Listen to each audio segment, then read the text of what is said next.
school committee meeting for the Westford Public Schools on January 11th, 2021.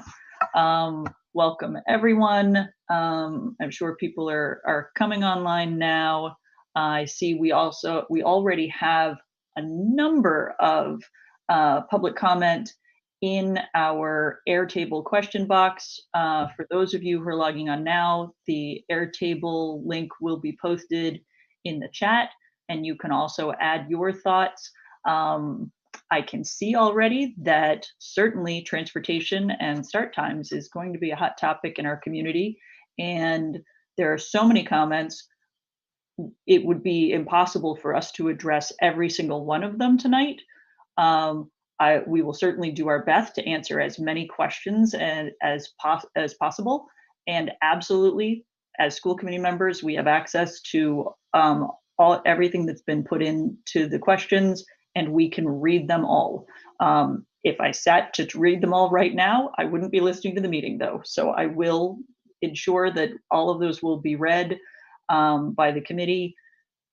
Please also keep in mind, this is the first time we are starting this discussion. It is not the last time. No votes will be taken this evening. No final determinations are being made.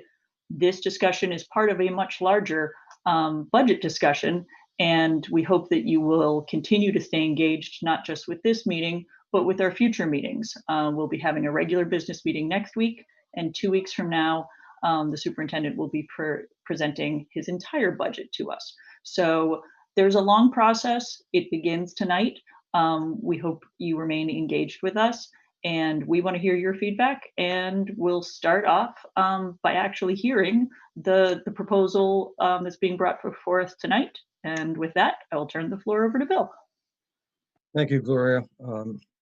Tonight's discussion is framed from two different issues and perspectives that we are dealing with and have been dealing with for several years now. First and foremost, we will be entering a fiscal year in fiscal 2022 that is probably the most difficult and challenging that I've seen in the last 25 years in Westford. The revenues from the federal government, state government, local are all down because of the pandemic. And that means a shortage of revenues to appropriate to all town departments, including the school system. So we are facing a revenue and an appropriation increase for next year that is among the smallest that we've ever seen at the present time. And it could be subject to change either way. At the present time, however, our appropriation increase for next year is approximately 1.4%. Now that is consistent with other town departments, could be even a little bit more than some other town departments, but it's a reflection of the revenue situation and shortfall. To put that in perspective, the 1.4%, for about a 15-year period of time, in the very early 2000s up until about 5 years ago, our appropriation increase from one year to the next increased by an average of 3.43%. So that's 2% more than what we're looking at for fiscal 2022. Put that in perspective, that means if you take let's just say you're rounding off a $60 million budget, that's $1.2 million difference. And so we're in a very difficult position fiscally. So I have been meeting with the leadership team.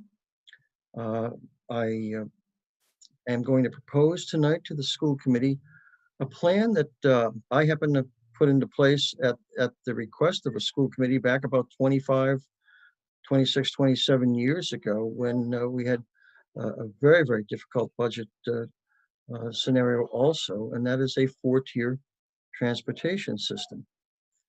Now, coincidentally, that the proposal I'll be making tonight, that proposal will allow us also to address the issue that has been a priority of the school committee and the administration for about the last 4 years, and that is of trying to make the start time for adolescents, students in grades 6 through 12, later because of what the sleep research indicates. And there is voluminous research on sleep research associated with adolescents, to a lesser extent for young elementary children.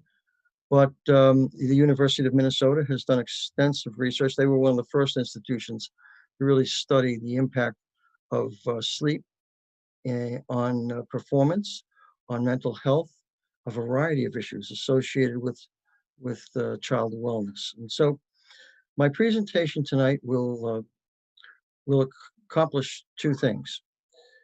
It will allow us to cut about $444,000 from next year's budget. Now, to equate that to programs and services, that's about anywhere from 8 to 10 staff members if we look at a teacher's salary, okay?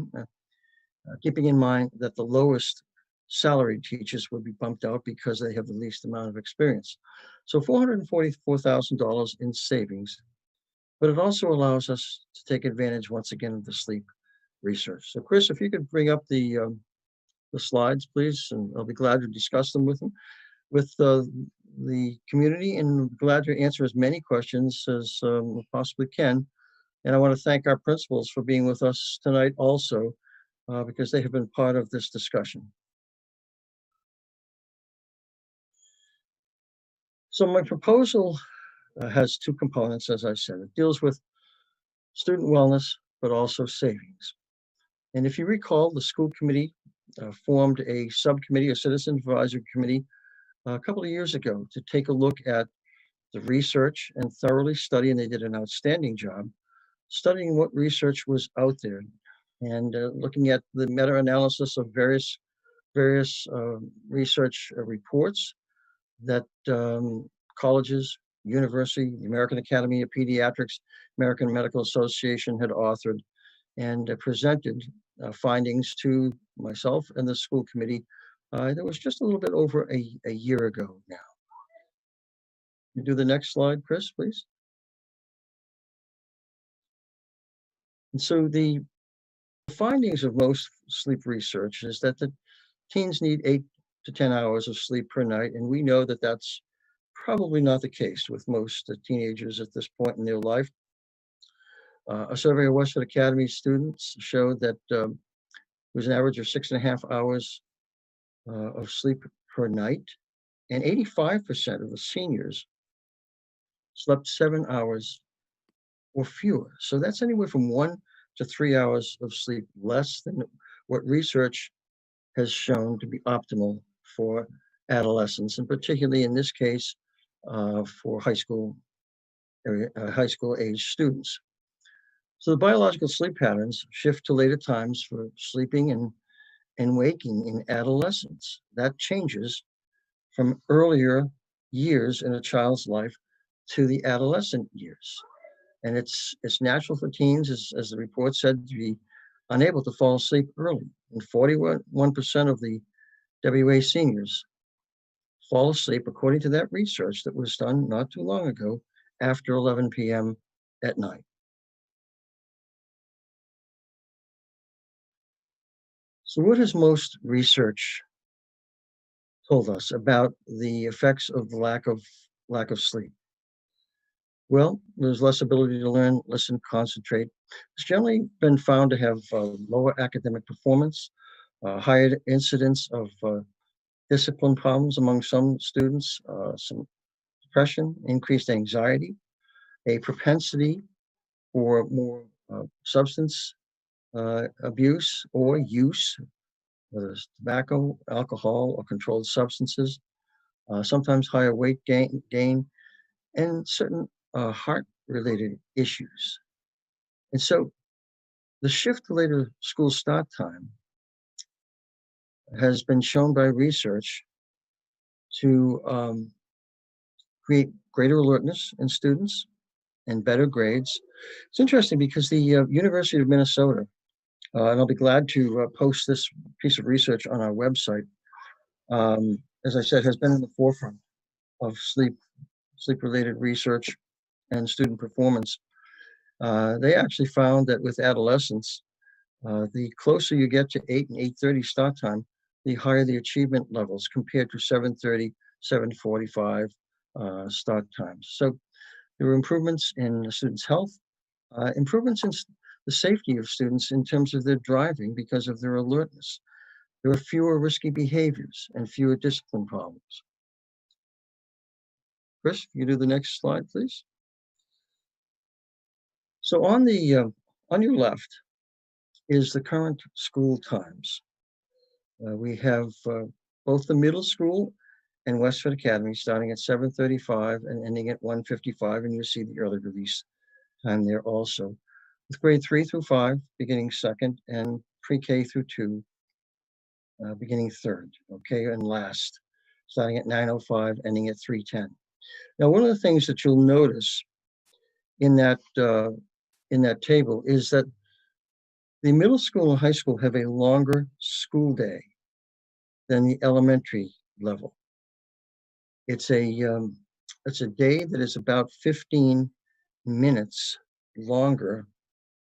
The elementary day is 6 hours and 5 minutes. The 6 to 12 day is 6 hours and 20 minutes. Now, of what relevance is that to this discussion? Well, that has an impact on transportation schedules, okay? And that's important to remember as we go through this discussion. Now, we had several iterations of proposed school start times that would allow us to have grades 6 through 12 students starting later in the morning. We ended up, and by we, I mean in a discussion with our leadership team, with this proposal that I'm making to the school committee and to the community that would start grades 3 through 5 at 7:25 in the morning and end at 1:30 in the afternoon. We know that students, younger students, are up very early, like a firecracker sometimes at 6 o'clock or sometimes earlier. Theoretically, would the pre-K through 2 students in that grade age range be better off starting at that earlier age? Perhaps, according to sleep needs and the time that their body clock, biological clock, is programmed. However, there are concerns that we had with young children being at bus stops, even with an attendance of a parent or parents or grandparents or friends and neighbors at that early time in the morning. We talked with the grade 3 through 5 principals, and they were very supportive of that start time and end time for the upper elementary grades. We positioned the high school in the next time slot of 8 o'clock to 2:20. The reason we have made it earlier, in fact, than what you see in grades 6 through 8 is because of the impact of interscholastic athletics, which are an extraordinarily important component of a high school education for all of our students. A lot of the dual county league teams involve travel that is at least a half hour, 45 minutes, sometimes upwards of an hour. If you're considering heavy traffic from time to time, those areas beyond Concord, Carlisle, beyond Bedford that tend to be closer, certainly, those in the more greater Boston area. So we didn't want to impact the ability of our students to get to those competitions in an appropriate time frame. Now, the high school principal, Jim Antonelli, and I met with some dual county superintendents and high school principals about 2 years ago over several meetings. At that point in time, some of the high schools had a slightly later start time and later end time, and they were dismissing their students about an hour early if they had to go to out-of-town athletic events. I don't want to do that in Westford. I think that's not the correct thing to do from an academic perspective, from a developmental perspective for children. I think if we stick with the 8 o'clock to 2:20 time frame, that starts them a little bit later in the morning, according to the research, the sleep research, ends them in an appropriate time where they can participate in lots of after-school activities. The next arriving group of students would be our pre-K through 2 group.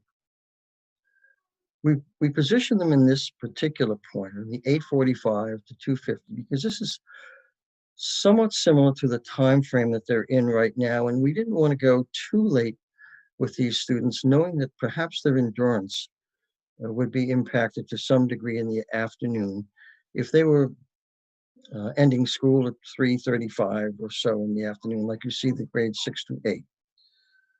The 9:15 to 3:35 time slot for the grades 6 to 8 students is perhaps more optimal than any other in terms of adolescence.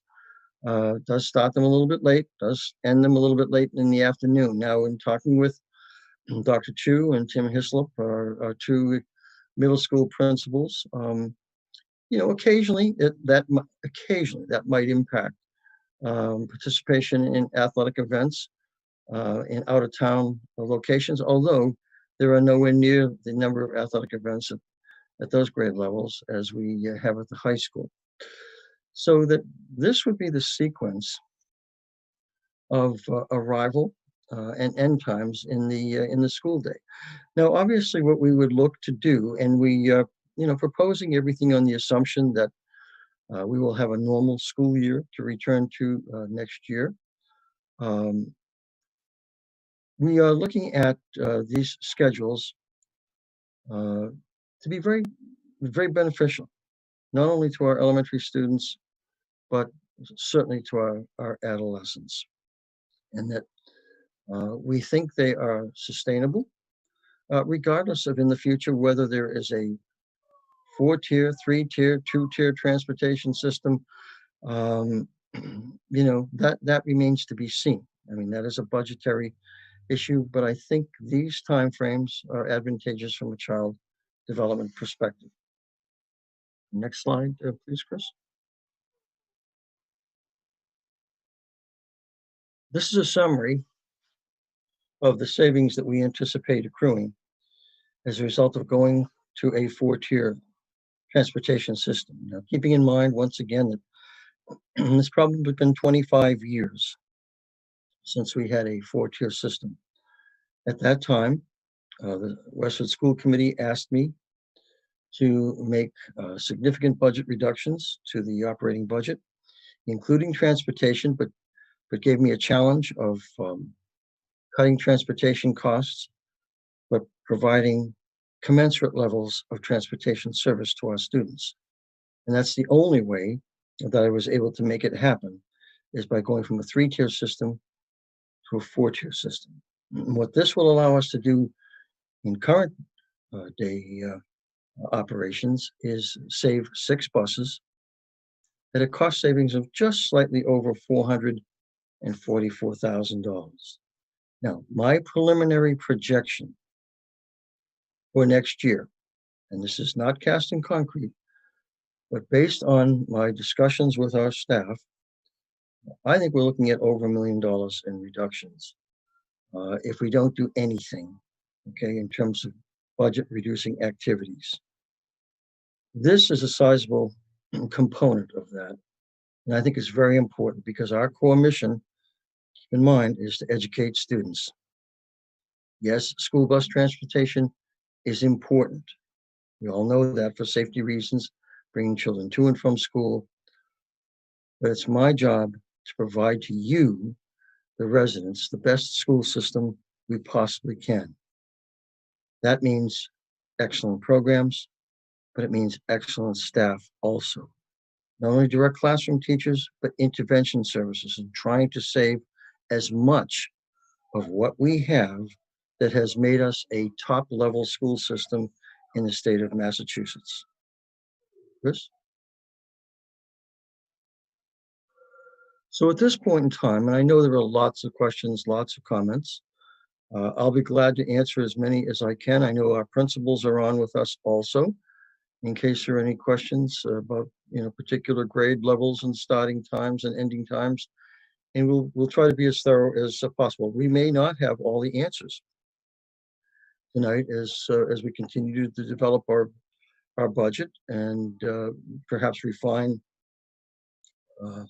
this proposal in terms of starting times and ending times, and but I'm only talking about a 5 or 10-minute adjustment based on our continued review of bus routes, because the bus routing issue is very, very important in this whole equation. I'll be glad to answer any questions. So as I commented at the top of the meeting, there are a ton of comments in Airtable. I've been trying to skim through them as best I can while following the presentation. And I think it might be easiest if we try to, chunk some of the questions by grade level, because that seems to be how they're coming in. The first set of questions really seems to address the change in the 3 to 5 level, since they would be the students going in that very early bird time slot. And many of the parent concerns related to working parents' needs and how the schedule would be workable for them, with students being dismissed at 1:30 in the afternoon for parents who maybe try and work a flex schedule. That's an incredibly early time for those students to be coming home.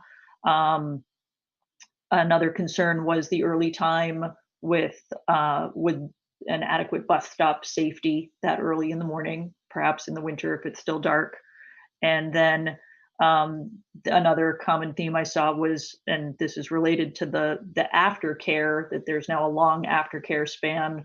Older siblings might not be home yet, and how would this work with after school programs? I know at the moment we aren't running an after school programs in our schools, so there's concern about what the options might be for aftercare for those 3-5 students who need it.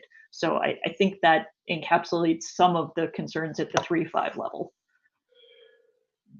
We anticipate, Gloria, having, first of all, looking at before school, we anticipate certainly reintroducing the before school early arrival program.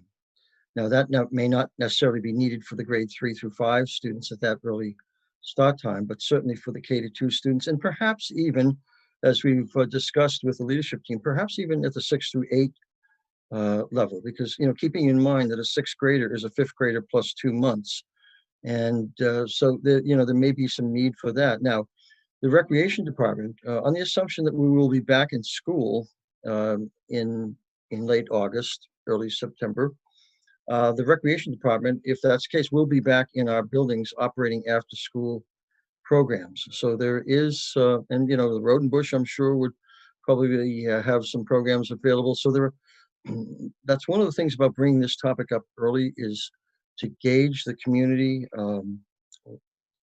input and see what we need to do to work with our partner agencies in the town to make sure that whether it's before school care or after school care for young children, that would be available to parents. I think the other theme in there was the early morning bus stop safety. We understand that, because certainly we know it's dark during the winter, and there's where, as we can't supervise the children coming from home to the bus stop and back again.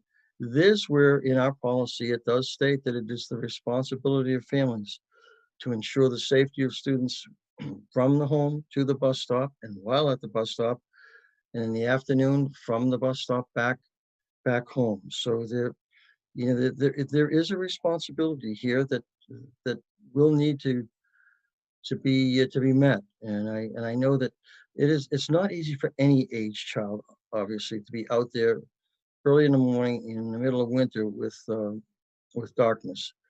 But here's where we kept looking and weighing the research.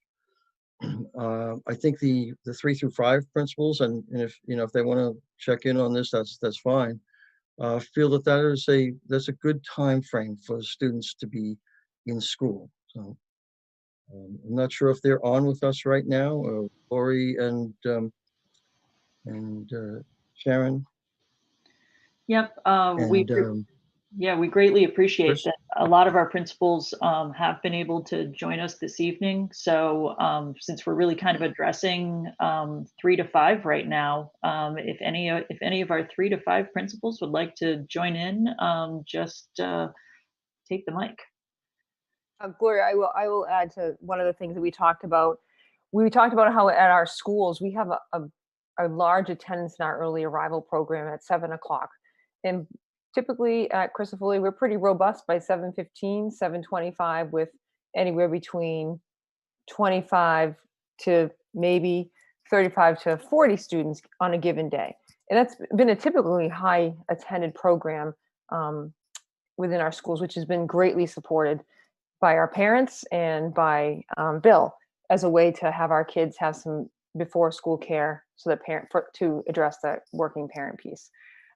So our thoughts were, having that many kids in the building at that time, wouldn't it be great to have that jump in learning, get our jump in learning for that time period, so that we have our kids at their peak. So we talk about our kids being up early. I'm not saying every grade 3 to 5 student is ready to go at 7:25. However, we do see the kids coming in at 8:25 and they're ready to learn. So we thought that this would be the optimize the maximum learning time for our students grades 3 to 5.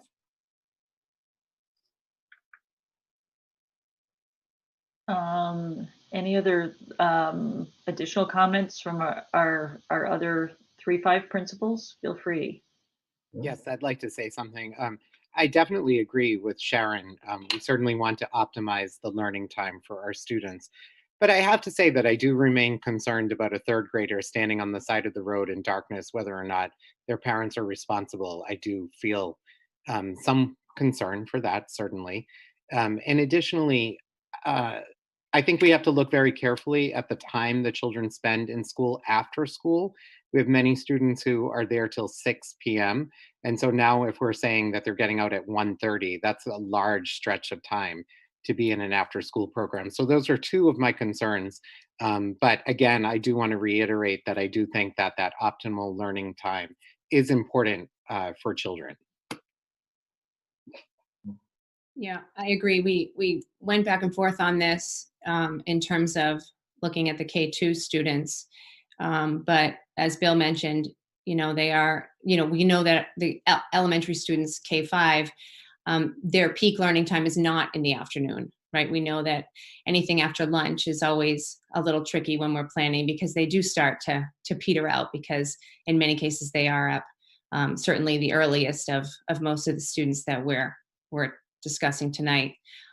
It is an early time, no question. And we talk, we all share the same concern around the darkness for the bus stop. That's certainly real, but we felt that at least they are older, and then having a kindergartner, we kind of went from, we looked at the extremes, kindergartner compared to a fifth grader. It certainly felt better to have the older kids there, and typically the students aren't out there alone anyway at this age. And then the afternoon. Currently, we do have students who take advantage of the 7 a.m. drop off and the 6 p.m. pickup. So as Sharon mentioned, we do feel like we're able to take advantage of that optimal learning time while they're in the building. Yeah, for many years we've had children coming in at 7 and leaving at 6. That doesn't mean that all children have to remain at 6. One of the things that we're also interested in looking at is how many parents, as a result of this pandemic, are now actually working at home on a more permanent basis. I think there's a considerable number more that are actually working remotely right now than back 8, 10, 12 years ago. So that would be, I think, a benefit in terms of at least an adult being home for a child at a young age, getting home relatively early in the afternoon.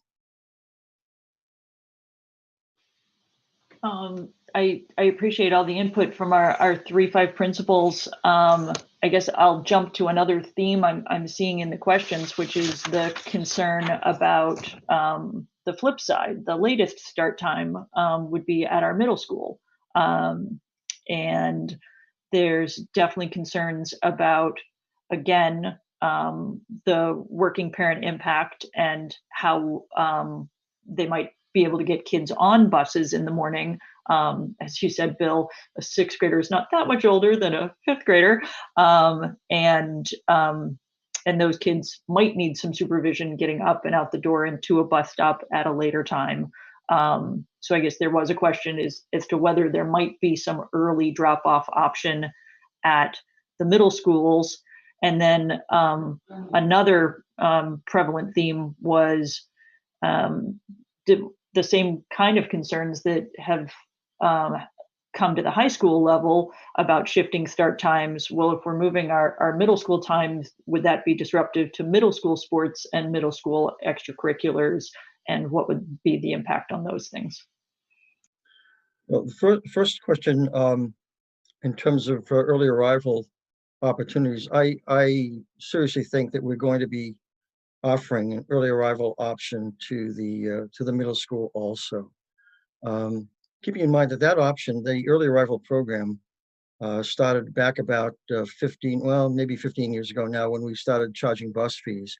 And I was concerned about pacing of vehicles arriving at schools, particularly those schools that have small footprints. And it has actually worked out quite well. It's allowed parents to get to work on time for the most part, and the kids are supervised. So I do anticipate certainly us offering that at the middle school level. If Chris and Tim would like to address the issue of after-school sports at the middle school, that would be great. Sure. It could impact some of the sports, as games could be scheduled to start right now as early as 3:30. But what we also know is that there's fewer games, significantly fewer games at the middle school level. And so one of the main concerns that I know was part of the conversation with at the academy was the number of times in which students might need to be dismissed and miss a class in order to participate. And so with fewer games at the middle school level, Mr. Hislop and I were talking about it, and we didn't think that if we did need to dismiss students occasionally for a game that wasn't able to be scheduled at a later time, then that wouldn't create the same type of interruption that it would at the other level. But the other thing is that we have found that the middle school sports, not all the schools in our league have the same middle school sports. And so there are some sports, the best example being baseball, where our middle school athletic directors had to reach out to other closer neighboring middle schools to organize baseball games, because not all of the middle schools in the Dual County League have baseball teams. And so we talked about, if this was the plan that we were to move forward with, then we could certainly investigate looking at more closer to home options for our middle school students to be competing against the closer middle schools here.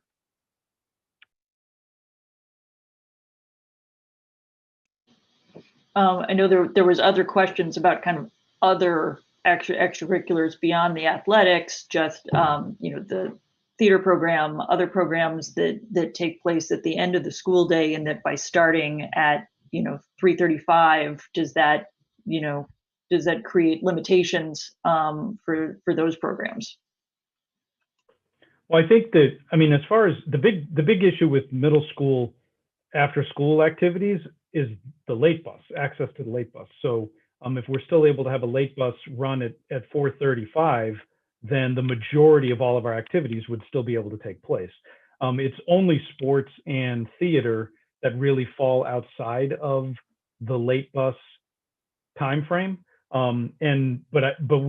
It wouldn't really impact the theater program too much. They might not have as long rehearsals, but I know that they could then, if they needed to extend the number of weeks that they were rehearsing in the first place, they could do that as well too. So, those are things that we talked about. The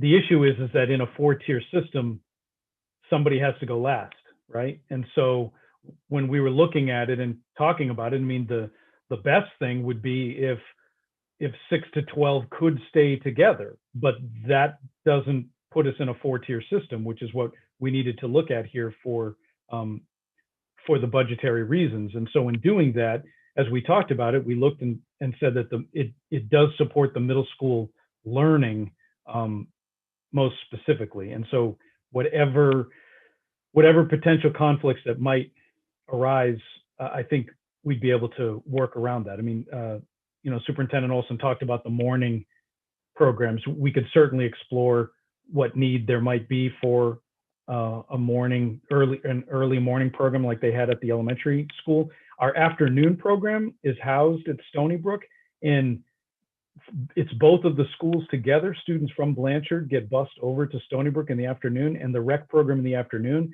has not been very big historically. I want to say it's been between 20 to 30 students that have used the after school program. Not that that would be the same thing with the morning at all, because those are certainly different time periods, but I just think that's an interesting thing to also consider, that we can look at developing whatever program we might need in order to support the students. Anything else to add at the middle school level, Bill or Tim? I would just agree with Chris's points that being aware of what these potential challenges and conflicts are with staffing and different family schedules as far in advance as possible is going to be really important, considering it will be a big shift for us at the middle school level. But as Chris mentioned, taking a step back and looking at the needs of the district and the research on sleep, and as Bill indicated, it would be advantageous from a child development perspective to have a later start time. But with a change like this, there are certainly going to be some inconveniences that we need to be aware of and try to work around and plan for heading into next year if this is the route that we want to take. In terms of the after school activities, we've, historically our participation has been very strong. And part of that is because our staff have been able to run almost 100% of our clubs that are taking place in the building. And we have the late bus to transport students home. So staff availability and the late bus, as Chris mentioned, are going to be big considerations and things that we would need to plan out to get ahead of any potential conflicts next year.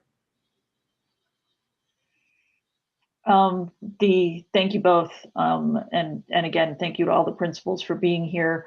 As one might guess, that there were fewer questions related to the high school, perhaps because the high school is getting a more popular time slot here. But one of the questions was, while this is a change to a healthier start time for our high schoolers, it's only a 25-minute change. And do we feel like there is a substantial benefit in only a 25-minute change? And did you consider like a more dramatic change at the high school level?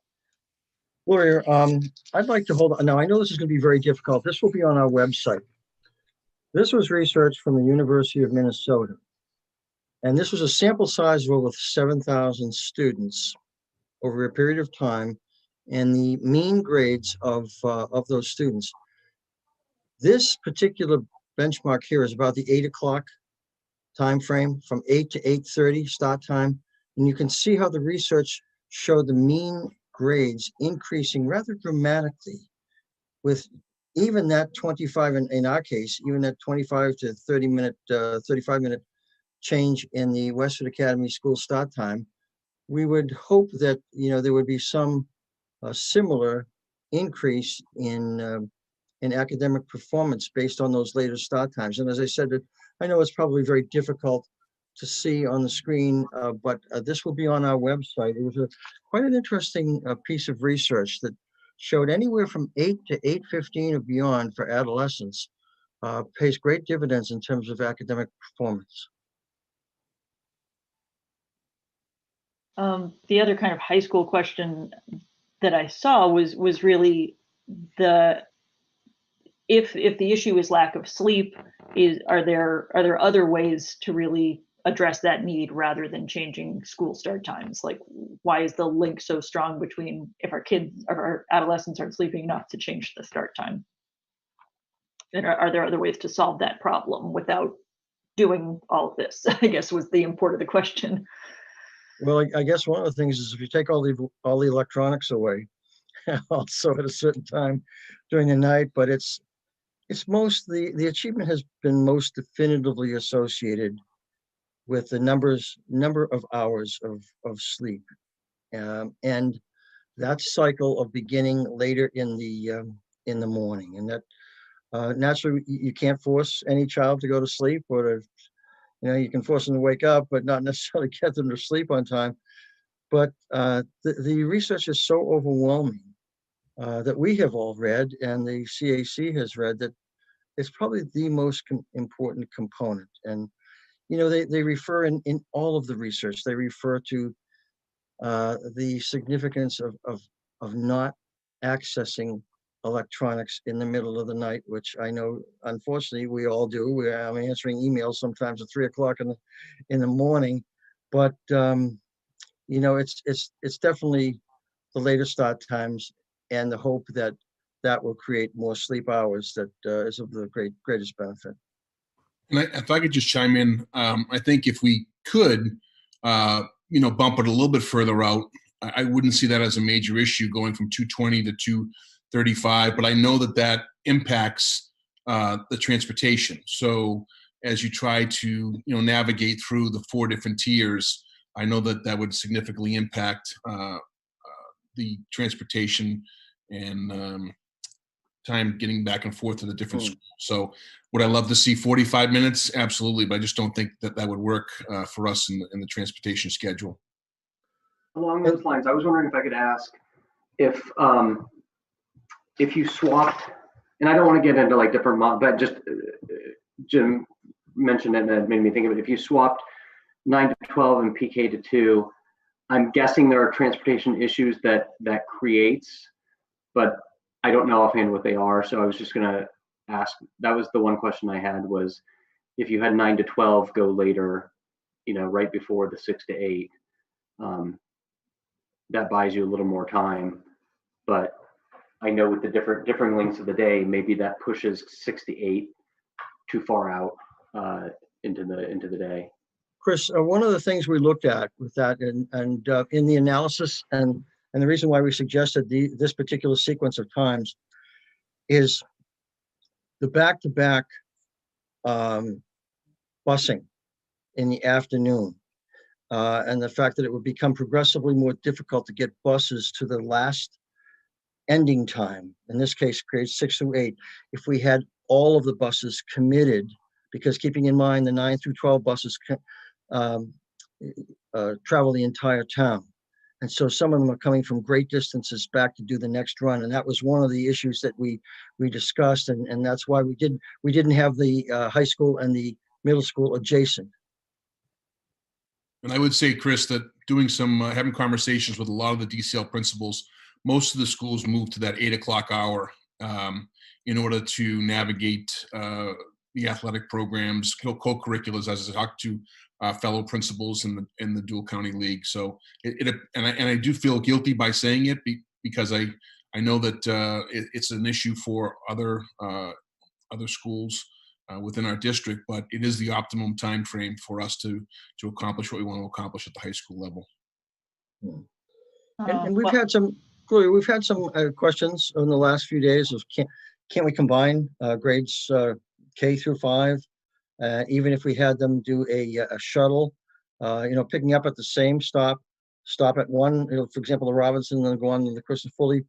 Well, that requires actually more buses. That was the same issue we ran into in this current fiscal year, why we couldn't implement later school start time, because it would require more buses, and we didn't have the money for that. Keeping in mind also that if you do something like a shuttle, picking up the K-5 kids all at once, you stop at one school, those two start and end times can't be considered the same. The 15 are going to be 15 or 20 minutes different, and that requires us to reconfigure all of the 6 through 8 and the 9 through 12 hours also. So, there is no easy, simple answer to this type of issue. Well, while we're talking about high school, I know I saw a hand from Hannah, one of our high school students. I was just wondering if we had any data from like towns around us, if they've tried similar systems or like the 4-tier system, and if we could like match what they're doing if it works for them? Hannah, there are many of the school systems that have later school start times at, for example, particularly at the high school level. I can't say that they necessarily would have a four-tier system, keeping in mind one of the key objectives of this is to reduce our transportation cost.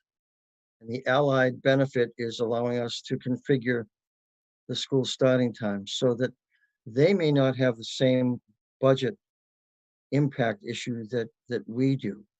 For example, you take a town like Bedford or even Lexington, Hannah, where they have a much larger commercial industrial tax base that contributes to the revenue stream locally.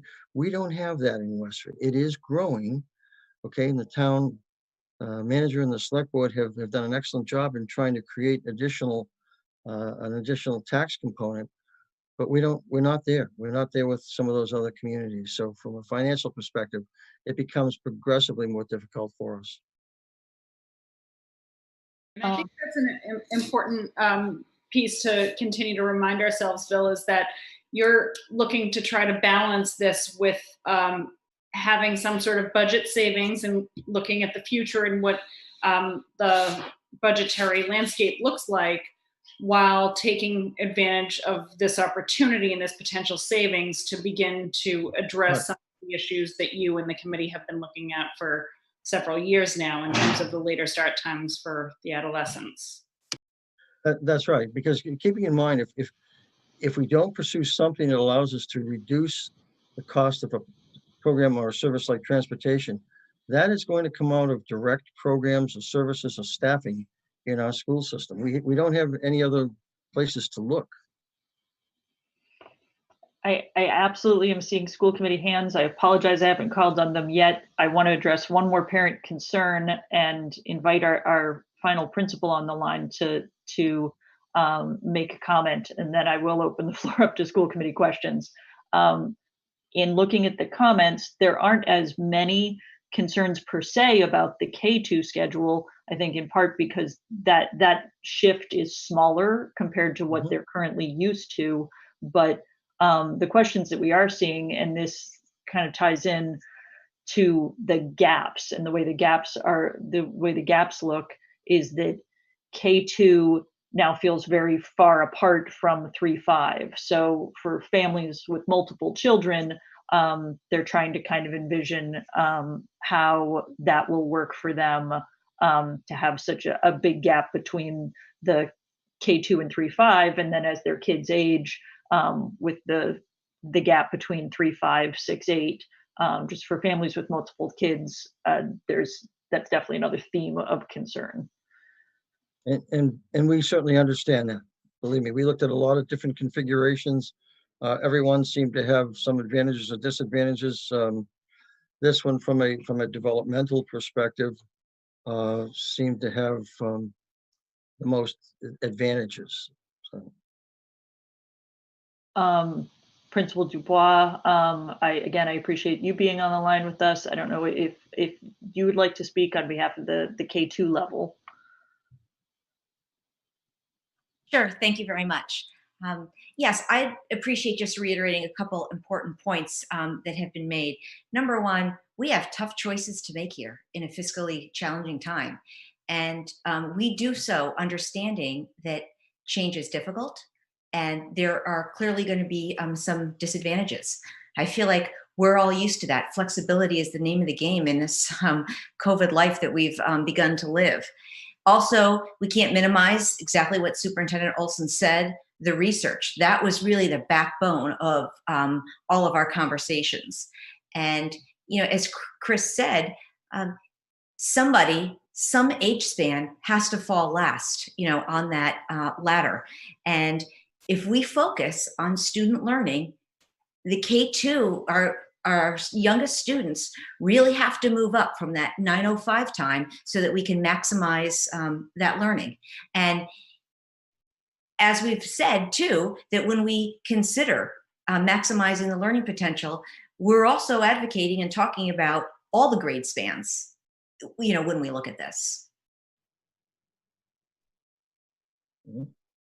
Thank you. I admit it's been so long since I've had someone at the K2 level. I hadn't thought about this as really an advantage at the K2 level, and that you are getting those youngest learners earlier. Dr. Pobak, would you also want to chime in? I think you were just added. Hello, welcome. Hi, good evening. I just concur with what Susan said. We're excited to have the younger learners here as early as possible to get them started in reading groups and get the support they need, because we know by the afternoon they get a little tired. And I also am very mindful of the budget, and I am really concerned about potential cuts. And so if this is something that we can do that actually enhances learning at the same time, maybe minimizes cuts to staffing and programs, it feels like a win. Thank you, and thank you all for being here. I hope you can stay with us as we continue to try and field questions and address concerns. And I will no longer try and hold back the tide of waving school committee hands. Avery, I think yours was the first one I saw waving. Well, I thank all the principals. It's so helpful to hear from them and their perspective on what their specific learners need in each grade level. I want to sort of take a global look at it, though. One, I want to understand why the CAC recommendations were not really considered. We had, I believe they did propose a 4-tier system.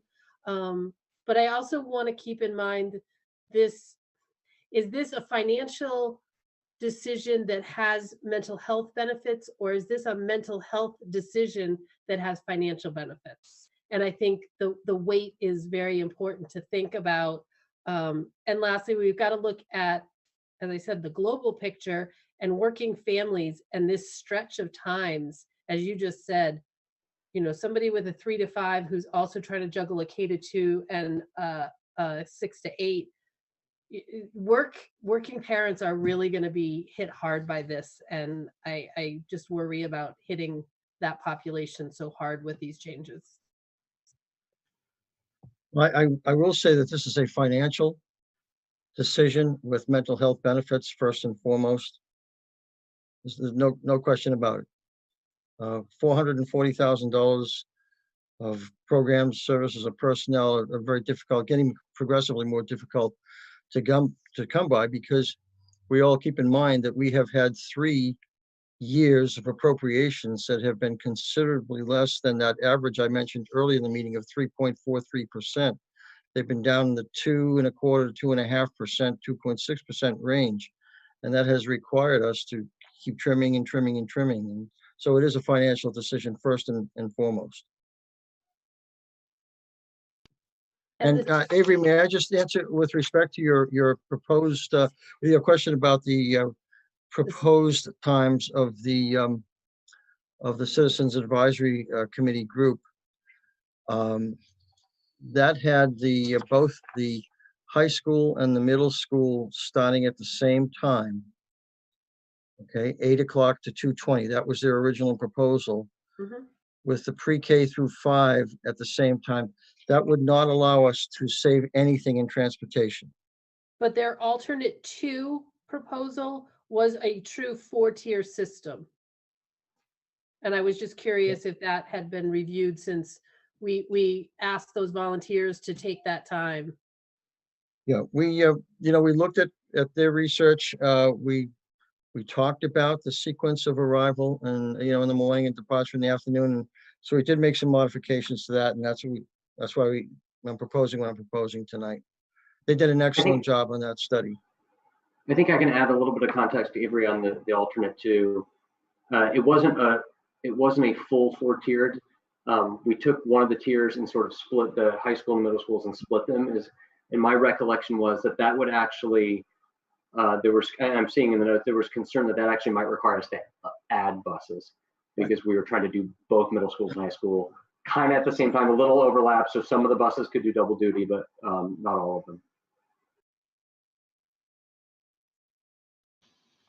Yeah, I think it is important to recognize the contribution of that Citizens Action Committee last year. I think that laid a lot of foundation, and I think raised a lot of community awareness about this issue. And I applaud the work that was done on that committee, and all of the time that was put in. There was a comment in the air table from one of the members of that committee that said that, you know, there was a huge emphasis on mental health, and not purely a budget issue. But Bill, I also recognize the constraints that you and our principals and central administrators are operating under in terms of the budget this year. And I appreciate you acknowledging that this is, in some sense, a financial decision that has benefits for our adolescent population, and as indicated by our principals, for some of our younger learners as well, to kind of hit their optimal learning times. Other hands from committee. I know there have been a lot, and I've been holding them off. I've been holding them at bay. Ming Chen. So, Bill, can you actually explain a little bit in chronological order about how the 4-tier busing system work? Because I'm trying to understand, like, at what time, how many buses are running, and then what does it come to the number of buses we're going to have? Well, the schedule is part of our slide presentation, and in looking at our work that we accomplished, at any one point in time, I think the maximum number of buses we would need for a particular run is about 22 vehicles. Now, keeping in mind that we're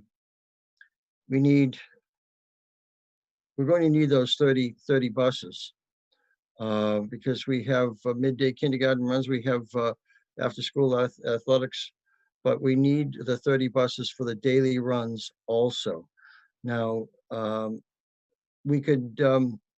we might not use all 30 at any one point in time, but they will be utilized over 4 runs. And so, you know, they'll start in the morning. We generally would like to get about 40 minutes in between runs. You see, the afternoon schedule, the fact that there's 6 through 12 and 6 through 8 and 9 through 12 have a longer school day, we have to back up and figure out the starting times of the school days based on the ending times of the school days. So, you know, I'm not sure if I'm answering your question, Ming Chen, but please, if I'm not, you know, please continue to ask me. Yeah, right. So I think that partially answer my question. I'm just trying to understand, like, the between the so for example, like 6:30 or 6:50, the first bus starts, and then it's going to actually start running routes. How many buses are running to actually pick up the 3 to 5, and then when will the next round of bus start? So you mentioned, like, at a certain number of time, it could be like 22 buses running, and then we need the additional 8. I'm just like curious, like, about those numbers. Yeah. Let me ask Ingrid, do you have any more definitive information on the actual number of vehicles that would be running? Bill, I think I can help you a little bit with this. Yeah, and Jen Piper, our transportation coordinator, is here, who's the expert. So I'll defer to her. But part of it is, you know, we have to layer, because you can't just take, you know, the 22 that are running for one tier and then wait until they're all, you know, unloaded and then start them all out. Westford's too big. And every tier has a different number of buses required. But let me let Jen pipe in. So the way that we were looking at it to plan it was grades 3 through 5 would likely start getting picked up about 10 minutes or 6:45. But the high school being, you know, that it's all 7. students. 10 minutes. 7. Jen, you mean 10 minutes to 7? Yeah. Oh, excuse. My day starts very early. I'm sorry. Right. About between 4:15 and 10 minutes to 7. But 9 through 12's pickups would start between 7 and 7:15. So while there's 20 to 22 buses running for 3 to 5, the other 8 or 10 buses are already out at Bay Drive or as far out as possible. They're working their way in. Some of our furthest addresses are 27 minutes from front door to Westford Academy with no stops. So while those other 10 buses are out starting picking up 9 to 12, as soon as 3 to 5 drop off, they are either going to help finish 9 through 12, or they're going to go all the way back out and start K to 2. And that's going to repeat both AM and PM. So 28 to 30 buses will be running constantly, but they might be dropping off or they might be on the outskirts of town bringing students in. Yeah, and that's very helpful because I know that those buses are actually starting already for the 9 to 12. Yeah, they are. Thank you for those of you who may not have heard the name before. Jen Piper is our transportation coordinator, and thank you for being on the line tonight to help with some of the technical questions here. I have one along the same lines, that everything we're talking about so far tonight relates to yellow bus service, and we know we also have significant costs for special education transportation with our vans. Granted, we do that in-house, but in terms of our vans and our van drivers, how does the 4-tier system impact our special education transportation costs? So it's actually the same setup that I would run the sped on as the yellow. For us, our heaviest population is 3 to 5 and K to 12, K to 2. So that'll actually make it a little more efficient for us to do it all ourselves and double up my vans that way. So does that mean we might have less contracted services? For our in-town, yes. Yeah, that would be the ultimate goal, is for every student that is in town going to an in-town school all belongs under our vans. Okay. Got it. Other committee questions and hands. Chris. I asked my one question about just WA possibly getting bumped a little bit later even. And so I appreciate the answer there. And that comes from, my interest and involvement with getting the CAC last year, getting us to a point where we could have later start times. And that comes from my belief that it's a bit of a health crisis how early our high schoolers are having to get up. Depending on where you live, you might have a 6:40 bus. Adolescent bodies aren't producing the melatonin to fall asleep until 10:30 or so. So really asking a 16-year-old to fall asleep before 11, devices or no, is almost impossible, which means we almost numerically can't get our kids much more than about 7 hours of sleep at the high school. So for me, it's imperative that we make an impact on getting those start times later. And yes, I would love to see it even later, as Principal Antonelli shared as well. But I also recognize how complex it all is with so many moving pieces. And that's why I'm really pleased. While again, there are lots of complicating factors, there are lots of sacrifices and trade-offs that would go into implementing a plan like this. I look at it and say it really helps with those with those sleep hours for our teens. And the fact that it prevents us from having to make crucial programmatic cuts, potentially, that's just icing, and we keep going back to which is it cost savings with the mental health benefit or vice versa? And to me, it's both. And I think it's an example of, we ask for creative solutions when we're in tough times. And I think that's what it is. And I know, again, it's not perfect. It's going to be hard. It's going to be disruptive for so many people, so many families. But I also say that, a lot of that is just, you're used to what you're used to. So sometimes just the time, once the changes happen, we adjust. But the other thing too, I would say to families, and because this came up a lot last year, families of younger students, this benefits your students too, just not yet. The sleep times, your students will be teens, and you will get those benefits. So I'm certainly in favor of making the proposed changes, with all the caveats that we know it's going to be difficult at times. Thank you, Chris. Alicia. So I appreciate hearing all of the perspectives that we've heard tonight. I do still very much have some concerns about the telescoping of the K-2 and the 3 to 5 timeframes, knowing that for most families, not all, but for most families, you tend to have kids in groups and they tend to be similar ages. And I think there's really a lot to be considered here when you're talking about working families and getting from one building to another. I'm still sort of mulling that, but I did also want to caution people while we're discussing our buses and other districts having K-5s. I would also like to remind everyone that other districts that are on those lists don't have the same bus company that we do. Some of them own their own buses. Some of them are regionals and they get reimbursed at a different rate. Most of them do not have a K2, 3, 5 system. So we can't really compare apples to apples when it comes to that because we're not talking about the same kind of busing system. So I just wanted that.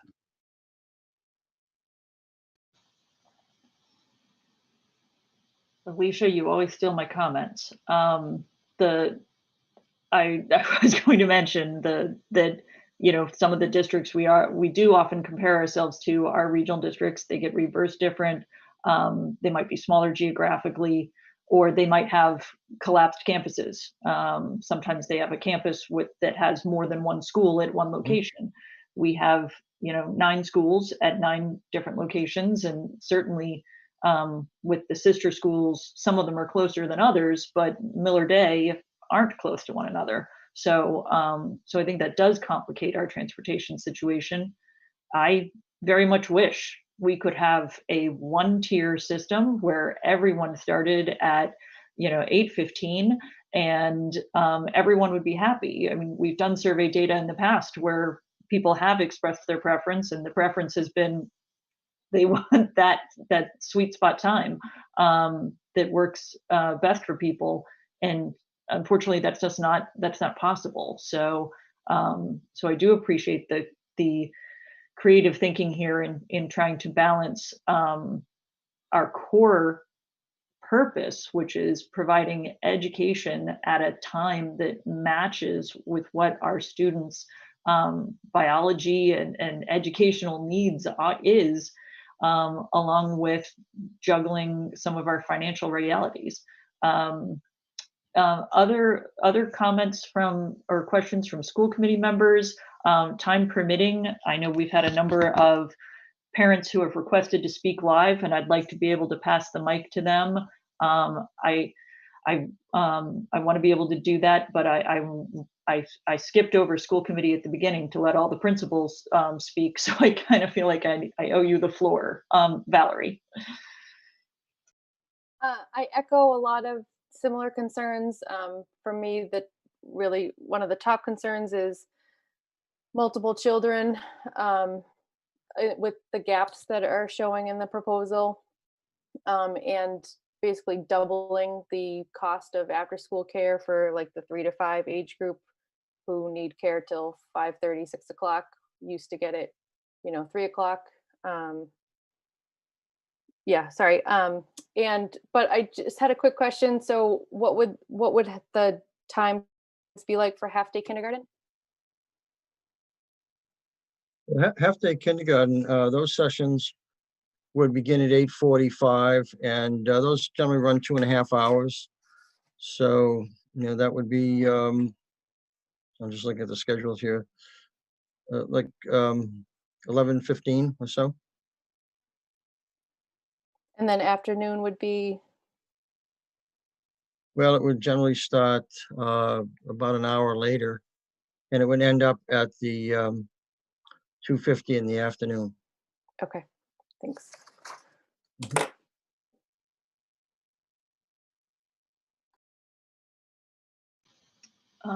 Other questions or comments from members of school committee? I'll reiterate, as we said at the top of this meeting, this is the first time we're discussing this, not the last time. And also, you know, if there are any additional comments from our principals, of course, please chime in. And then I'm going to try and figure out logistically how we can pass the mic to some of the parents on the line who've requested to speak live and make a live comment. Avery? I just wanted to clarify, Bill, we don't plan on surveying parents or students, or I guess students really. I know we did the CAC just a year ago, or a year and a half ago. So we don't plan on resurveying, or are you hoping that this kind of forum is in place of a true survey? Yeah, I'd like to have this type of forum replace that, honestly. Keeping in mind, once again, that the primary rationale behind this is budget reducing in nature. And the fact that we're able to rearrange times based on mental health needs, particularly coming off such a convoluted period of time with a pandemic, I think is very important. But to answer your question again succinctly, I think this type of forum is more important for direct input from parents than a survey might be.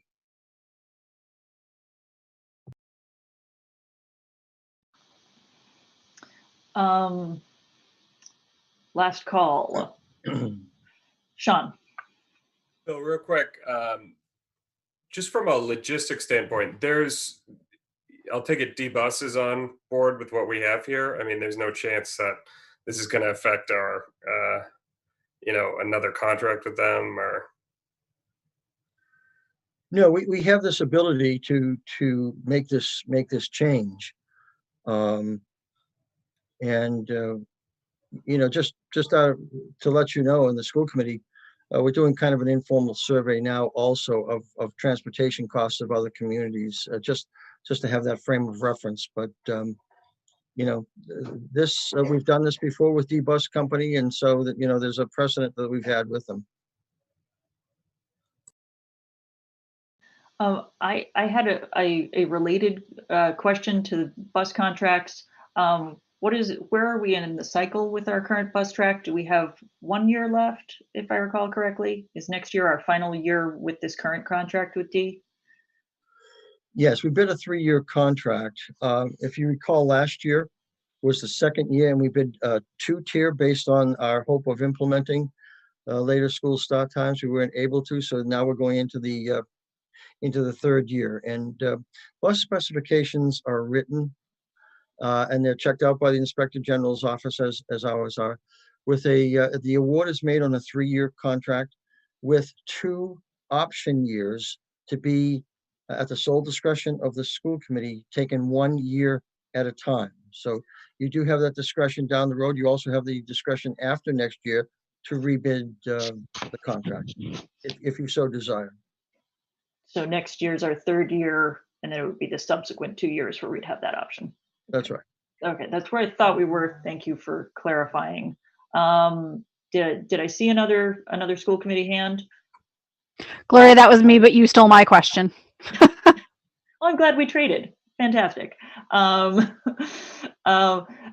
Chris, if it's possible to start bringing in parents who've requested, I'm going to try and go through in order, and I'll try and get to as many people who requested to speak live. If we get to you and someone's not on the line, or if they've changed their mind, just feel free to say no thanks, and we'll skip to the next person on the list. But the first one, what Avery? Are you going to do hands raised or people who have asked you? Well, I was going through the Airtable for people who've submitted questions on Airtable and requested to speak live. If there are also hands, oh gosh, I'm sorry, I didn't see those too, but I will try and get to those as well. But I'm starting with Airtable because that's the list I've got. And the first person who requested the mic is Megan Eckroff.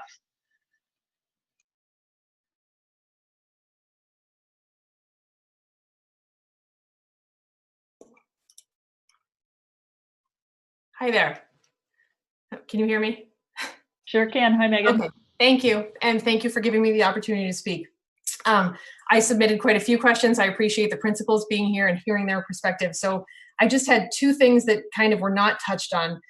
The first is there's been a lot of discussion tonight about the sleep studies and science that has gone on. And as a former committee member and obviously very in favor of not only our budget being sound, but also the later sleep times, I just wanted to point out that none of those sleep studies have indicated that it's a sawtooth effect. It's a continuum. As kids get older, they sleep later. So I'm really concerned about this proposal that kind of goes like this. You know, a fifth grader that's waking up and getting to school for 7:25, and then the next year going to school at 9:15, honestly makes no sense to me, and is a huge burden to our parents. As I think several members have pointed out, most families have kids at progressive level schools. So I would really like to see a proposal that follows that continuum. Start our K through 2 kids earliest and end our high school kids latest. And that is possible with K2 starting at 7:35 and 9:12 starting at 9:05, with all of our bus transitions and different times. I promise you it is possible. And so I would like to see that, first of all, because that is the science behind it. In addition to that, we've talked for years about that impacting high school sports. But the reality is that these proposed times for middle school and 3-5 in particular are so far outside any neighboring or DCL districts, they're almost not even on the dot graph. And that's extremely concerning. And I think Dr. Chu and Mr. Hislop pointed out at the middle school that that would be a challenge. I think it's more than a challenge. Several staff members have weighed in on this on social media, quite concerned. We've taken a lot away from our kids that we had to. You know, the pandemic has taken a lot away from our kids. And I think that things like theater and the sports and the clubs that are sports that offer quite a lot and involve a lot of our kids as that community at the middle school level is more than a challenge. I worry deeply about staff leaving, to be perfectly frank. And so while Avery asked about a parent survey, I would really want to know if the staff was being surveyed on this proposal, because a current proposal and data that's 2 years old from a different proposal in a survey don't line up. And then, yeah, I guess that was kind of the bulk of it. That was a lot in one question.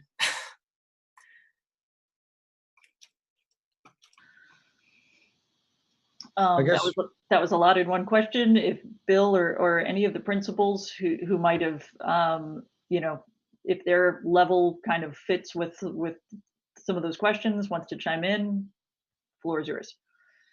Well, I guess one of my answers is that what you said in the beginning, Gloria, this is the opening of our conversation about this. I do anticipate Megan speaking directly with our staff. I'd rather talk with them face to face, like we're doing here with the community, part of the community tonight, but I'd like to have an opportunity to talk with our staff face to face also. And I have done this previously when we were looking at this a couple of years ago.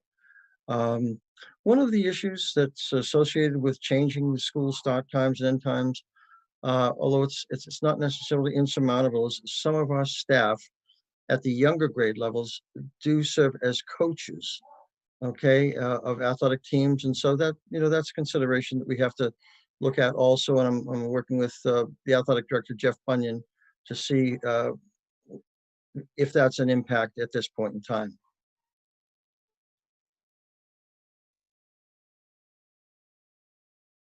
So I appreciate that answer, Bill. I guess my point is then why not have the high school that has all of the sports and all the activities and all the impact of those coaches be the latest? And I know that we've talked a lot about it's too late to get out and schools are leaving early. I know you said you've spoken to other area principals, or sorry, Mr. Antonelli said he's spoken to other area principals, superintendents. If that's the case, I guess I'm curious, how often is that happening? Because if you look at the dual county league schools and the area schools, many of them get out between 2:50 and as late as 3:15.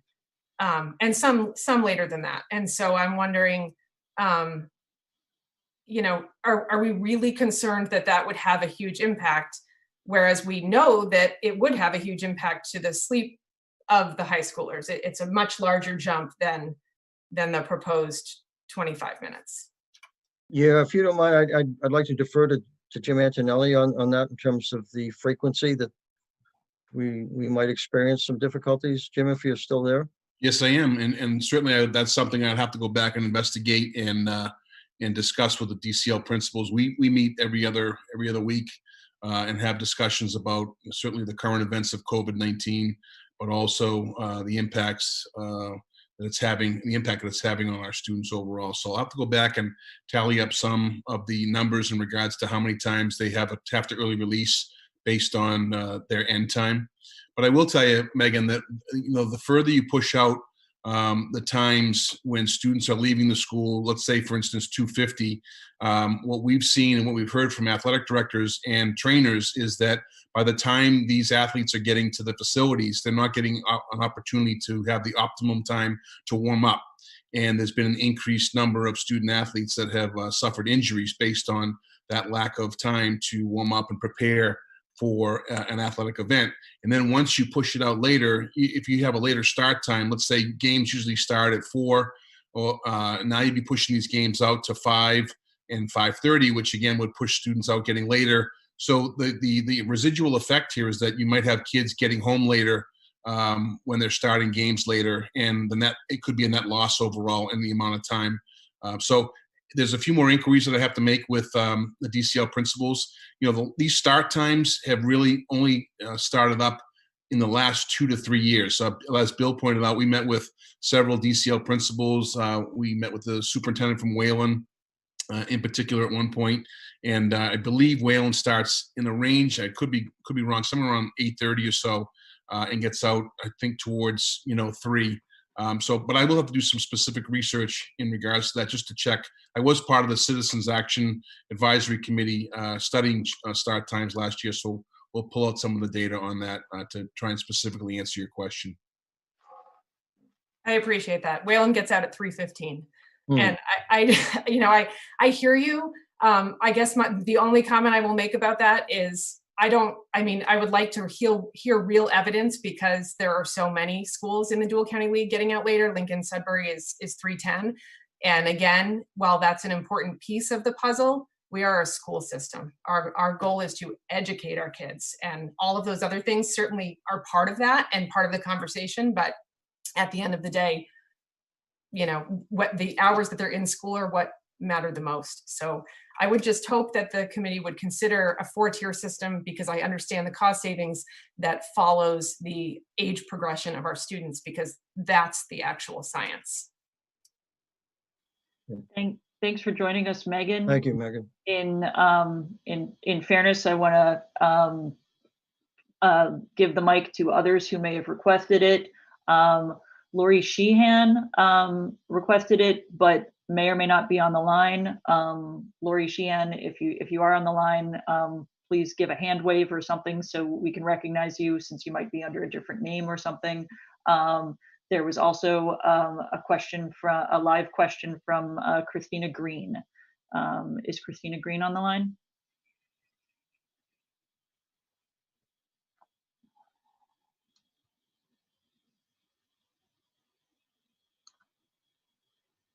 Hi, Christina.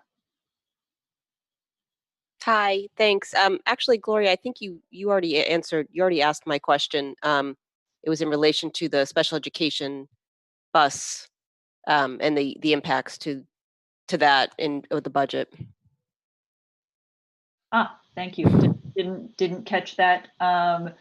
Since we brought you in, do you have another question or comment as a member of FinCom, or we can keep going through our list? Your choice. I will take that opportunity. I did have a question. Bill, you mentioned having to cut about $1 million from the budget at one point in your presentation. And what is that cut in relation to? Like, where's your starting point? My starting point, Christina, is if we propose just a level service budget, if we just carry everyone forward who we have in the system right now and all the services that we currently have in the system, factoring in a collective bargaining, cost of living adjustment, such as other departments have had in the town. Now that's a very rough figure. Okay, so I know it's always dangerous to mention a figure because people fixate on that, but I think we're certainly looking in that range. And Ingrid, you can correct me if I'm wrong, but it's going to be significant. Okay, thank you. Okay, and as we go along, Christine, we'll certainly in our meetings offline too, certainly hone in on a more precise figure, but for the school committee and for the finance committee and the select board. I appreciate that because it is very helpful to have that sort of holistic look at what the budget gap is and what are all the pieces that could help to fill that gap. If people are choosing a transportation schedule based on something, then what might they be giving up or not giving up? I think it's important for everyone to be able to make those trade-offs. We'll be as concise as we possibly can with everyone. Yeah, and I think that's another good point to remind everyone who is on the line tonight to address start times that this is part of a bigger budget picture, and that process is going to continue. And the superintendent will be presenting his proposed budget to us 2 weeks from tonight. We are trying to organize school committee meetings such that we have our regular meetings on alternate Monday nights, and for budget season, since there is so much to cover and since we do want to invite as much public input as possible, we will be meeting every Monday night.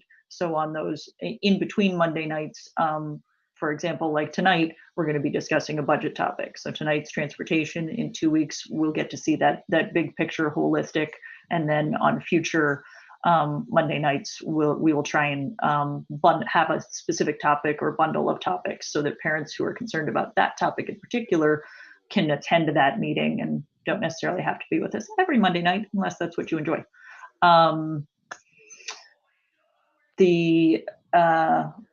There were also some raised hands, and I don't have that entire list in front of me. I know one of them was Janelle Chaffee. So is Janelle still on the line, Chris?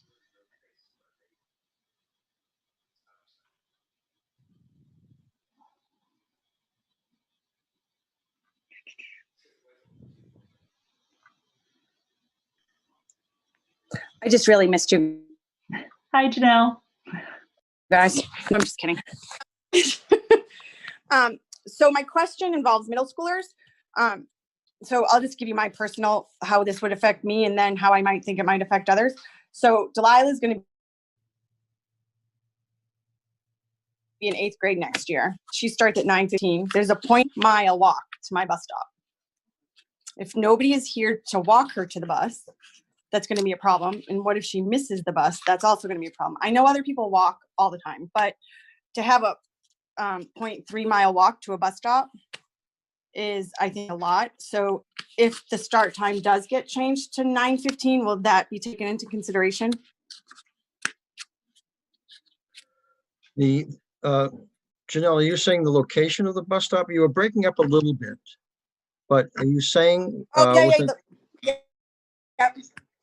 The location of the bus stop from my house to the end of my street is 0.3 miles. So we've always had to drive the kids to the end of the street for them to take the bus, especially in the morning. I mean, in the afternoon, it sort of is it depends on if somebody can get them or not. But for us, that's one issue. I mean, I don't know if we're the only person that will have this problem, but and there's no early arrival option, and not that any teenagers would want an earlier arrival option from 6th to 8th grade. But that is a valid concern. I mean, I'll lose my job if I go to work every day that late. Well, I really do anticipate there will be an early arrival option at the middle school, Janelle, for next year, because, we're dealing with 6th graders and 7th graders. Now 8th graders, yes, they're the big kids on the block when it comes to middle school, but we understand that the 6th and 7th graders are still relatively young. Now, in terms of the walk to the bus stop, we don't know just yet because we haven't done any routes for next year. You know, Jen Piper, that works with the bus company to try and make the routes as efficient as possible. So I can't tell you whether there'll be any impact in terms of the distance from your home to the. No, there's no other way. So there's no, we live in a cul-de-sac. So Okay. unless the bus drives down our street, Mm-hmm. I just wanted to know if that was a consideration with any of this, because, you know, we've paid for the bus every year from kindergarten until, you know, as long as the kids have used them, except for 6th grade. So, and I'm fine paying for the bus, but if it's not, I just don't know what other opportunities we'll have if there's a 9:15 shift. And then the other piece is that a lot of middle schoolers play sports. So 3:35 is really late for that aspect. I don't know how many other middle schools. I looked at the other schools, but I did not look at middle schools, I'll be honest, to see what times they get out in the league. If they get out as late as this proposal is. So that's a consideration. And has anybody looked at charging the 6th graders? Because all 6th graders right now have free busing. So instituting a fee for the 6th graders to make up some of the difference at least. Sorry, 6th graders. Well, we're required, here's what the statute says. We're required to transport students K through grade 6 free of charge who live more than 2 miles, okay, who live more than 2 miles from their school that they're attending. Right. And then there is no obligation for transporting students in grades 7 through 12 according to the statute. So Right, anyone but what less I'm in- saying is in 6th grade, nobody gets charged a fee, right? All of 6th Well, grade, nobody gets no, charged a fee. those students, any student in grade, essentially K through 6, who lives under 2 miles or under from their attending school, we charge a fee to, and we charge a fee to everyone in grades 7 through 12 because there is no statutory requirement that we transport students in grades 7 through 12. So yes, we do charge fees for For students 6th who grade? live. I didn't Yes. pay a fee for any of my 6th graders. You must be more than 2 miles away from your attending school. Technically my house is, but my bus stop is not. Oh, No, I it's- guess it's- it is because for middle school. Oh, I guess, yeah, you're right. It's your your you're right. residence. It's not You're the right. bus stop, it's your residence. No, my house is 2 miles away from Chrysophilia and Robinson, and we've always had to pay. The bus stop is not 2 miles away. Yeah, Janelle, I'll chime in. I had a similar situation with mine. I would have paid for every year, and 6th grade was like, oh, cool, I'm not paying. And then Right, 7th so grade, I I needed just to thought pay again, everybody and it can was pay. the surprise. Right. The reason is, even though, you know, our school is broken up 6 to 8, that the statute treats 6th graders differently than 7th and 8th graders. So yes, it That is totally sometimes makes a rude awakening for 7th grade parents who think that they've escaped the bus fee, and then aha, it rears its That's head what I again. thought. I Yeah. thought everybody got Yeah, free that's- 6th grade, but my Yep, house that's is why. actually 2 miles away from Robinson and Chrysophilia. The bus stop is not. And this is one of those strange situations, and Bill, you've spoken to this in the past about where the statute kind of does strange things to our busing situation, because in our town that doesn't have sidewalks, you know, sometimes a parent who lives a mile from, you know, Robinson School will say, well, but my kid can't walk safely to Robinson School, even though it's a mile. You know, my kindergartner's not able to do that, but that's one of the quirks of the way the statute works. Right. And That's it's, right. but I'm not saying I'm fine paying for the bus, but I can't. Do you hear what I'm saying? Like a 0.3 is a lot to ask with no parents home. Yes, and we understand that the statute also says, and I don't necessarily agree with it, that a child can walk up to a mile to get to the nearest bus stop, which is quite unreasonable in any community. But that's what's still on the books. So, okay. So Janelle, I am going to have to let other It's parents okay, I have the get floor it. in fairness. Totally get it. But but I think there are a lot of individual situations that people are going to need to explore, and I think we do try to make sure, even though the statute allows us to let students walk a mile to a bus stop, at least I hope I'm not speaking out of turn here, Bill. I hope we don't have any students walking a mile to a bus stop. So the next parent on the Airtable request list is Ursula Caney, and I apologize in advance if I've pronounced your name incorrectly, and if I have, please correct me. Hi, can you hear me okay? I sure can. Yes. Okay. I think you addressed a lot of what I wanted to point out. I am totally for moving the high school time. In fact, I agree, like with Chris Sanders. I'd love it to even be moved further, further into later hours because of exactly what we're talking about with the sleep and things like that.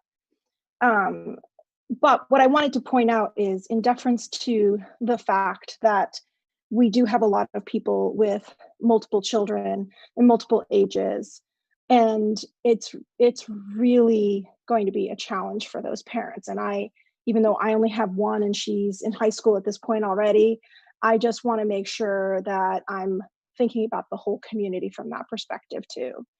And I get what we're trying to do with the budget and all of that side of it, but it's frustrating to hear that be the way we handle things as a town, as a community. That's the only way to get these time changes is to make life even more complicated from a scheduling standpoint, simply to save some money here too. So I'll mute Al and thank you for letting me speak. Thank you, Ursula. Thank you for the perspective. I am gonna try and get to as many parents who have requested to speak as I can. I did also try and assure our school administrators that I would try to end by 9, but I will get through as many comments as I can. Thank you for your patience. There was also a hand raised from, and again, I apologize if I pronounce anyone's name wrong, Henning Bao.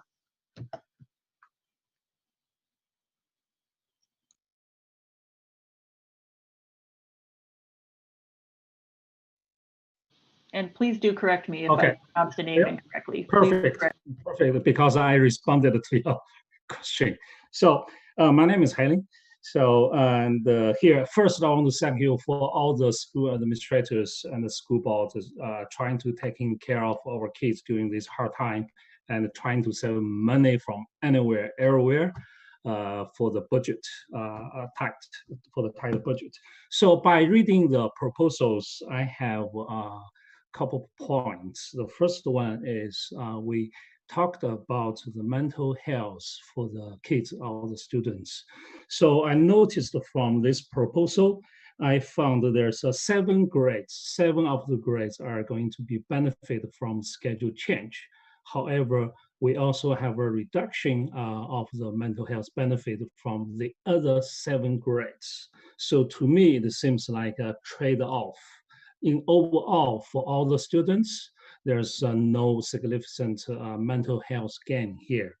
So the second one is by looking at the schedules, especially for the grade 3, 4, 5, 6, 7, 8, the middle school. So the school time will be delayed to the 9:15.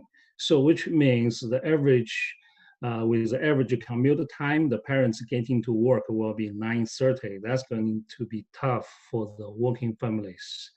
Most of companies, their morning stand-up meeting going to be 9 a.m. or even earlier. So it's really going to be a hard bargain with your boss.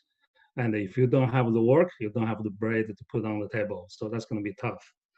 So what I heard from here, there's many things to consider. There's no perfect solution. We totally understand. We thank you for all your hard work try to do. But for all the areas, we are trying to looking for to saving the cost. For this bus schedule area, which going to impact all the working families and no significant mental health gain. So I'm thinking, just for me, I'm thinking this might be the one of the last area we should be looking to saving the money. Thank you.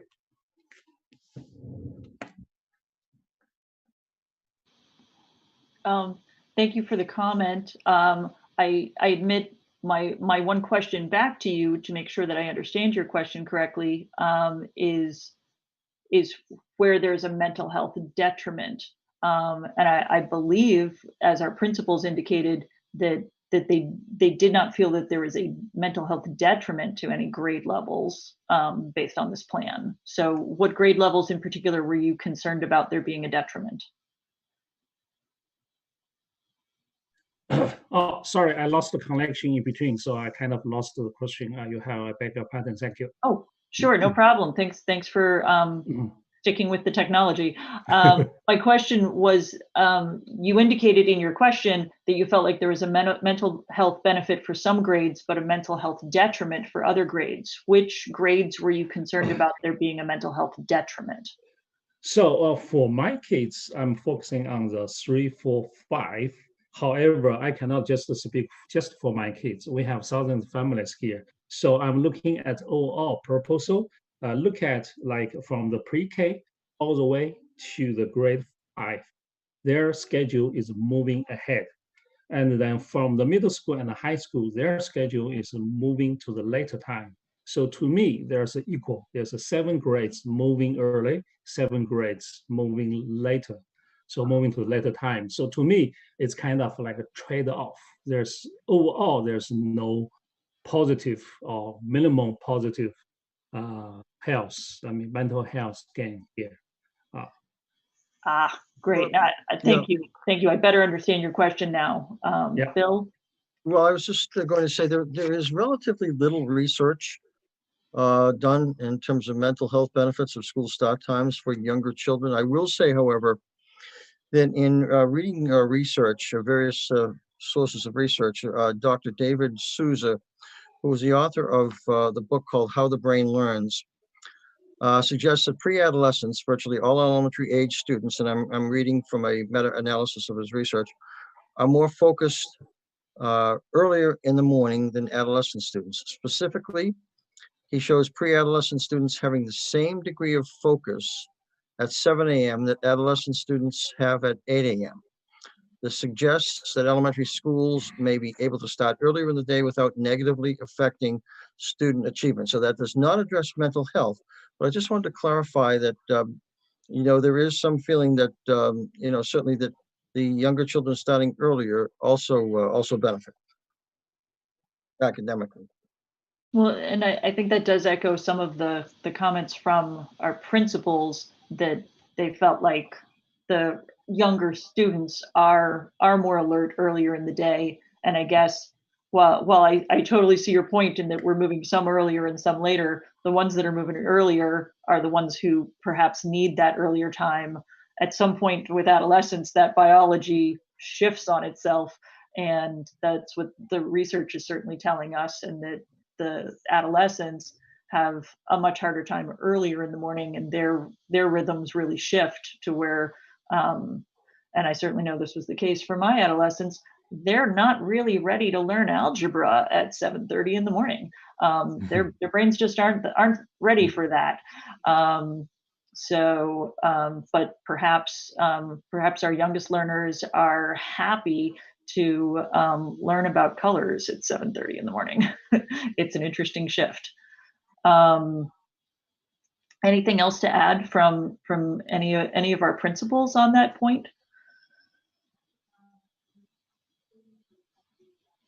I think we did have another parent question from Jamie Holmes.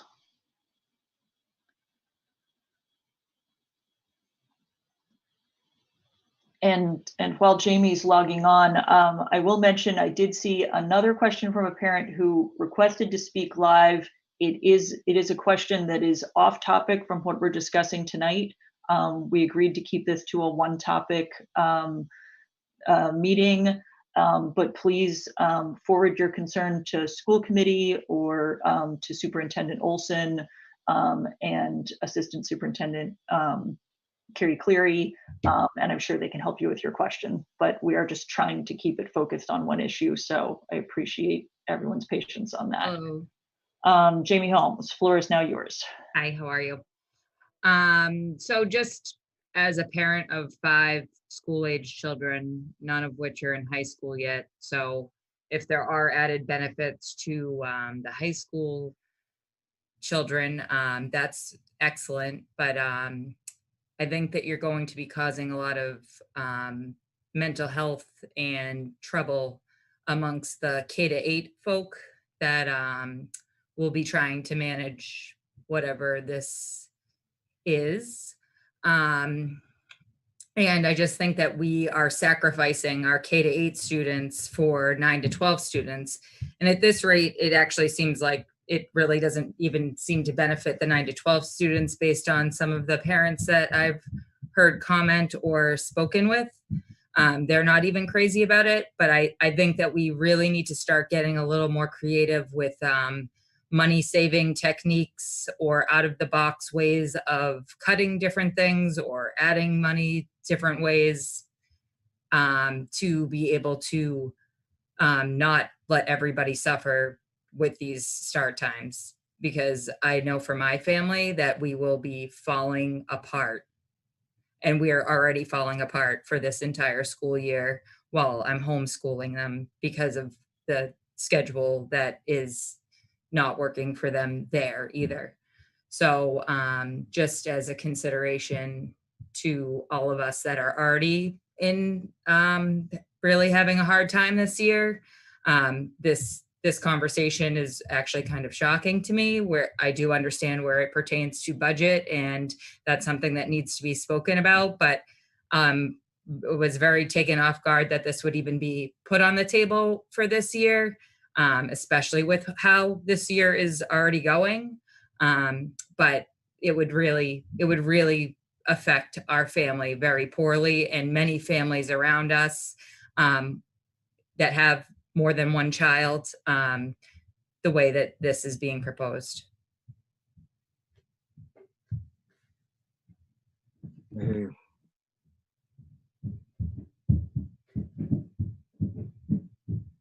I appreciate your comment, Jamie, and it's absolutely a concern of ours, and I think everyone, of the impact of this year and the pandemic on our entire school population and the broader community. It is hard to contemplate more changes on top of what we've already dealt with, but I think what you're seeing is people coming to the table trying to present solutions, because even with, knock on wood, a return to normal schooling in the fall, we know that the aftermath of this pandemic is going to be long, and that includes, unfortunately, from a budgetary perspective. So I think that's where some of this thinking is coming from. I'm all about coming no up one wants with to add other to families' burdens at all. That's certainly not the intent. Well, I think that it will certainly add to many families' burdens, and I don't think it fixes the problem for the high school students. But I understand that it's a thought process to save money, but I do think there are other thought processes that can start to, be used. We need to start. This is not going to be the best option for so many families. You're going to cause so many more problems for families at all grade levels that have multiple children, and to sacrifice that for this cost savings, I think is going to, it's going to blow up tenfold. And if, maybe you can make extra money from a school budget by having your before school care now at a middle school and increased hours in after school care now at your elementary schools. But so now you're just taking money out of parents' pockets that are already suffering and not having enough money to make ends meet this year to add to their financial impact for next year.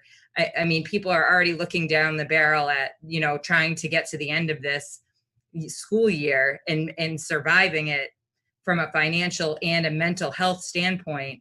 And now we're throwing this wrench in that maybe there are people that are happy about it, but I don't think that there are many. And many of the people I have talked to, I know it will impact greatly from a financial and from a mental health standpoint. Jamie, may I just say that during this whole budget process, we're going to do a presentation, sort of a budget 101, school system budget 101, that will show everyone in town very succinctly where our sources of money come from and exactly how that money is spent in our school budget, so that you get a better idea in terms of what level of funding is committed to essentially fixed costs, such as collective bargaining agreements and contracts. And so we want everyone to understand as clearly as possible how your tax dollars are spent in the Westford Public Schools. I think that's an important point, Bill. And one other point I'll add, just to clarify, because I certainly don't want there to be any misunderstanding. None of this was or can be motivated by generating revenue from before or after school programs.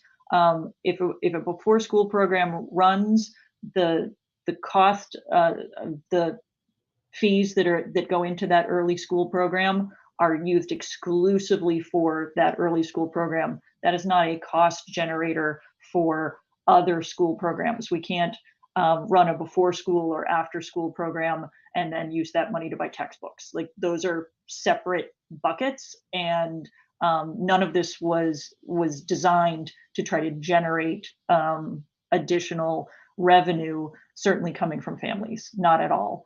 Okay. The savings that's happening here is coming from savings that we spend out on our bus contracts. So that would be the savings.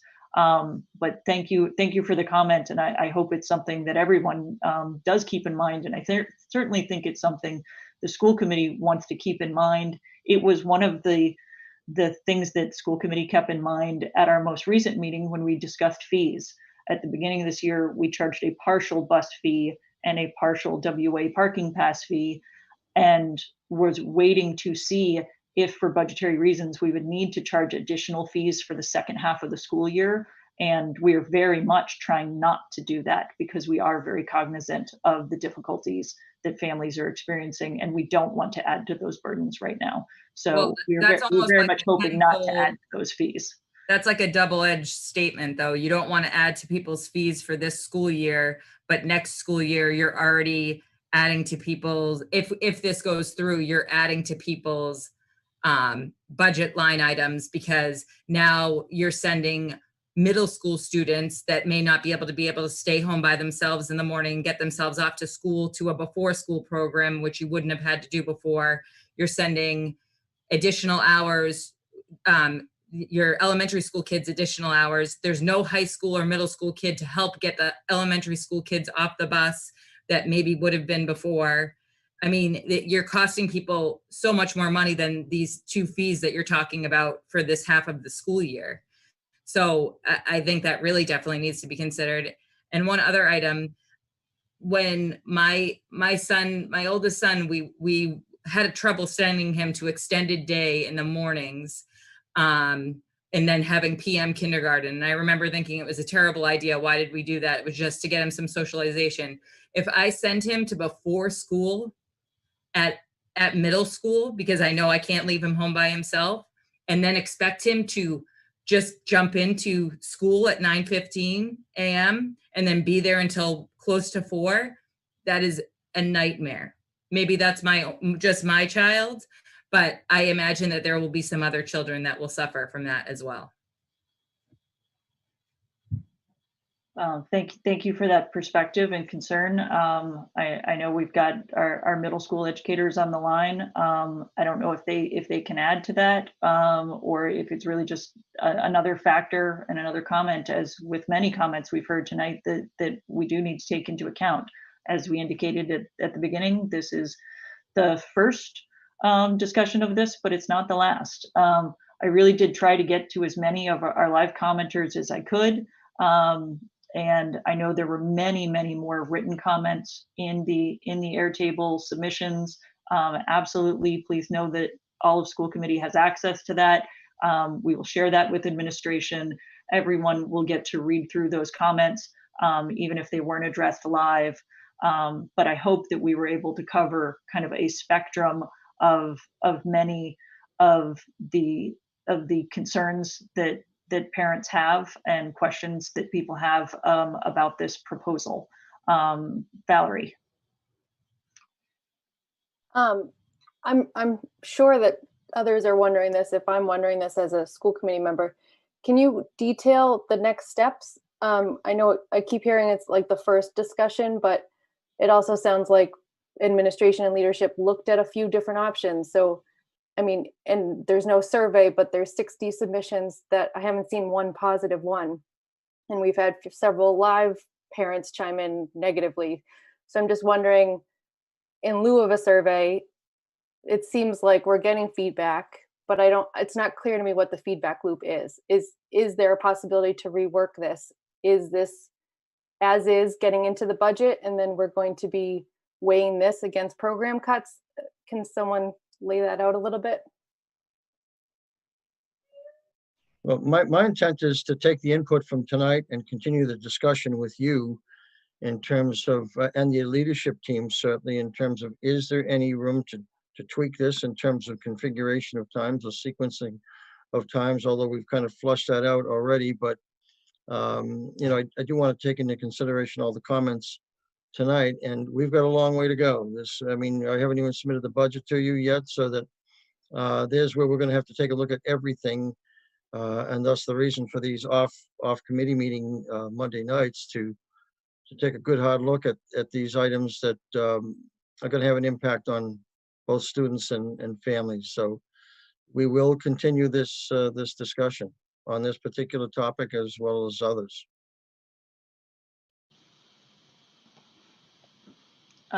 Thank you, Bill. I did try and promise everyone that we would try and conclude by 9, and we have reached that hour. I very much appreciate everybody's participation tonight. Thank you to all the principals for joining us. Thank you for all the parents who have expressed their thoughts and feelings. Let's continue the conversation, and I hope you're able to tune in for future meetings while we're discussing the larger budget picture, some of the potential trade-offs, some of the concerns that our superintendent and school leaders have that has engendered the need for this kind of proposal. So please stay engaged with us. As I said, next Monday night, we'll have a regular school committee meeting that may involve some budget issues, but really it will be 2 weeks from tonight that we will hear the superintendent's proposal to school committee, and that will kick off subsequent topics. Avery? I believe our meeting next week is Tuesday. Oh, gosh, thank you. People tune in next Monday night. Thank you, Eagle Eyes, Avery, for catching that. Absolutely not next Monday night. My apologies. Next Monday is Martin Luther King Jr. Day, so we will be meeting on Tuesday instead of Monday. Thank you for that correction. I appreciate it. Bill, final thoughts before we sign off? Just a thank you to everyone who has tuned in and everyone who's contributed their thoughts and suggestions to us, because they're all valuable, and we'll take them all in, and as I said, continue the conversation with all of you. Thank you, everyone, and have a good evening. Thank you.